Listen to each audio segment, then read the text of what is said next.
घट घट ढूंढो पानी मीठा, मुरमुर देखो सावन छूटा। मन उलझाऊं समझ न पाऊं, जग है या फिर मैं हूँ झूठा।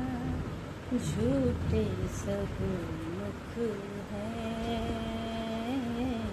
झूठा दर्पण है। आन बसो कान्हा,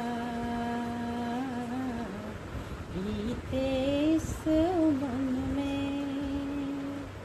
हो योगेश्वर गोविंद, मुरलीधर मोहन कान्हा, आन बसो मन में। আপনাদেরও কি এই গানটার মতো অবস্থা? চারিপাশে এত মুখ, কিন্তু কাউকে বিশ্বাস করতে পারছেন না। এরকম পরিস্থিতিতে আমি আপনাদের একটা কথাই বলতে চাই, যখন হরি বা হরকে আপনারা নিজেদের মনের ভক্তিটা সমর্পণ করেন না, তখন অবস্থাটা ঠিক এই রকমই হয়। কীরকম? আপনি হরি বলুন বা হর বলুন, আমার কাছে দুজনেই সমান, দুজনে একজন। ভেদ হলে যখন আপনারা ভেদ করছেন, তখন কিন্তু আপনারা কোনোভাবেই স্পিরিচুয়াল নয়। ঈশ্বরের কখনো ভেদ হয় না। তো হরি তো আমরা জানি, যখন আমরা হরির কাছে যাই পুরো সমর্পণ নিয়ে, তখন কিন্তু হরি সব কিছু হরণ করে নেয়। এটা সত্যি কথা। সবার প্রথম আপনাদের সম্পর্ক, তারপর তো যার সম্পদ আছে সব হরণ করে নেয়, যেটা আমার সঙ্গেও হয়েছে। তবে ট্রাস্ট, বিশ্বাস মানুষে নয়, তখন হয়ে যাবে ভগবান। সব কিছু চলে যাওয়ার পরই তখন আমরা কি করি? ঈশ্বরের কাছে হাত জোড় করি। তখন আমরা ঈশ্বরকে মনে করি যে প্রভু, এবার আমি তোমার পায়ে পড়ব। তখন ঈশ্বরও বলেন, হ্যাঁ এবার আয়, এবার আয়, আর কিছু নেই বাকি। এটা কাদের সাথে হয়? সঠিক ভক্তদের সঙ্গে হয়, যারা সত্যি সত্যি নিজের ভাব নিয়ে ঈশ্বরের কাছে নিজেকে সমর্পণ করেছে। ঈশ্বর আমাদের পরিশ্রম আর ত্যাগের মাধ্যমেই সমস্ত ষড়রিপু নাশ করেন। আজ হয়তো আমার এই ভিডিওগুলো সকলের কাছে পৌঁছাচ্ছে না, তার জন্য আমি নিজেকে বলিনি যে আমি হেরে গেছি। আমি কর্মে বিশ্বাস করি। ঈশ্বর যতক্ষণ না চাইবে এই ভিডিওগুলো সকল মানুষের কাছে পৌঁছাক, ততক্ষণ কিন্তু এটা পৌঁছাবে না। কারণ কোনো স্পিরিচুয়াল ভিডিও কখনোই ঈশ্বরের মত ছাড়া কেউ দেখতে পারে না। তাদের কাছে তখনই পৌঁছায় যখন তাদেরও স্পিরিচুয়াল হওয়ার ইচ্ছাটা জেগে ওঠে। তাই আমি সারাদিন প্রচুর পরিশ্রম করি। পরিশ্রম করার পর আপনারা বললে বিশ্বাস করবেন না, একটা টাইম খুঁজে আমি আমার এখানে এই ভিডিওগুলো করতে আসি। আমি জানি একদিন না একদিন আপনাদের কাছে আমার ভিডিওগুলো পৌঁছাবে, আর আপনারাও আমার এই ভিডিওগুলোকে শুনে নিজেকে হিল করতে পারবেন। কারণ কষ্টের মুখোমুখি আমি করছি। পরিশ্রম করতে আমি একদম ভয় পাই না। আমার কষ্ট হয়, আমি এটা বলবো না। কষ্ট অবশ্যই আছে, পরিশ্রম করলে কষ্ট হবে। কষ্ট দিয়ে আমরা শিখি। ঈশ্বর আমাদের কষ্ট দেন আমাদের শেখানোর জন্য। ভবিষ্যতে যদি আমি একটা বড় পর্যায়ে আমি চলে যাই, তখন কিছু মানুষ, কিছু নেগেটিভ মানুষ, তারা কিন্তু আর মানে না যে আমি কতটা কষ্ট করেছি। তখন কিন্তু আর কেউ বলবে না যে কষ্ট করে এখানে এসছে। তখন কিন্তু আগেই সবাই বলবে যে না না, এই তো সমস্ত কিছুই ছিল, এই তো ঝাঁ চকচকে একটা বাড়ি, হ্যাঁ সব কিছুই আছে, সেখানে অনেক কিছু দেখা যায় চকচক করার মতো। কিন্তু সকলে সব কিছু দেখতে পেলেও আমার পরিশ্রমটা তখন আর কেউ দেখতে পায় না। কেউ না, নেগেটিভ মানুষ। যারা বোঝার তারা বোঝে, যারা বোঝার নয় তারা কখনোই বোঝে না।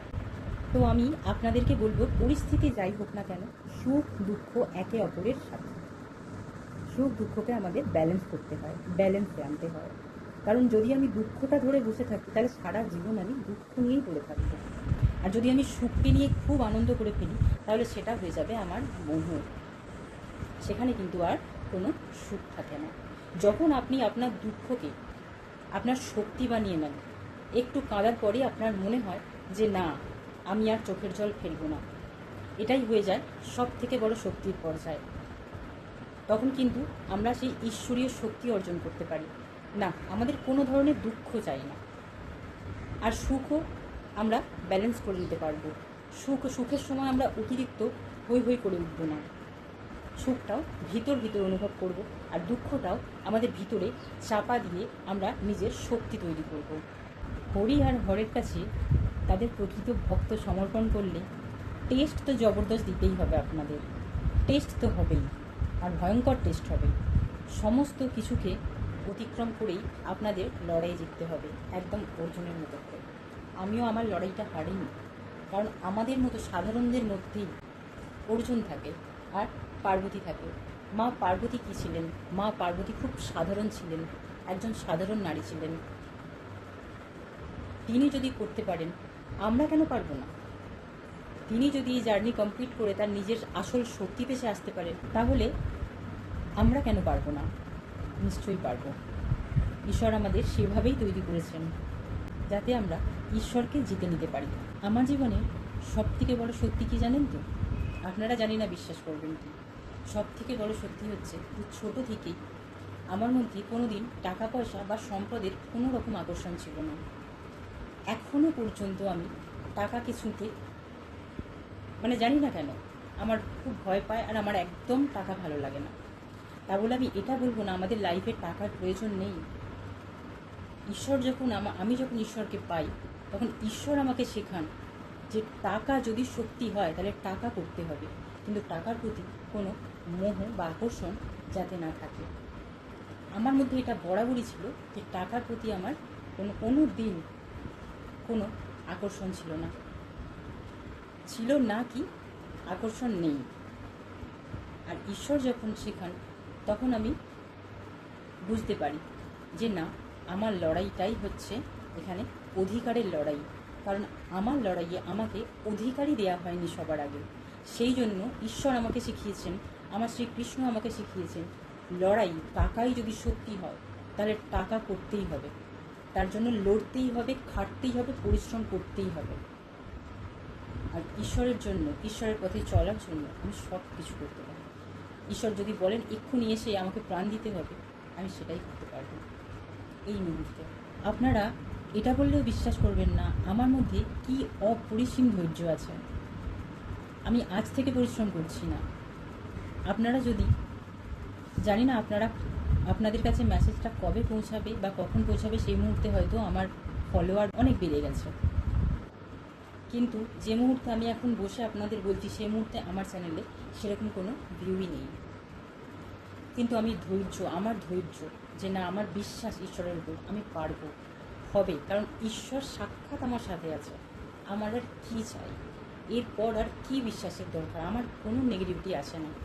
আমার যদি কিছু আসে তাহলে ধৈর্য শক্তি। আমি অপেক্ষা করে আছি, আমার দিন আসবে আর সকলে আমাকে জানবে, আমাকে বুঝবে। শেষ কথা এটাই বলবো যে নিজেরা দুর্বল হবেন না, দুর্বলতাকে নিজেদের শক্তি করুন, নিজেদের পাওয়ার করুন, তাহলেই আপনারা জিতে যাবেন।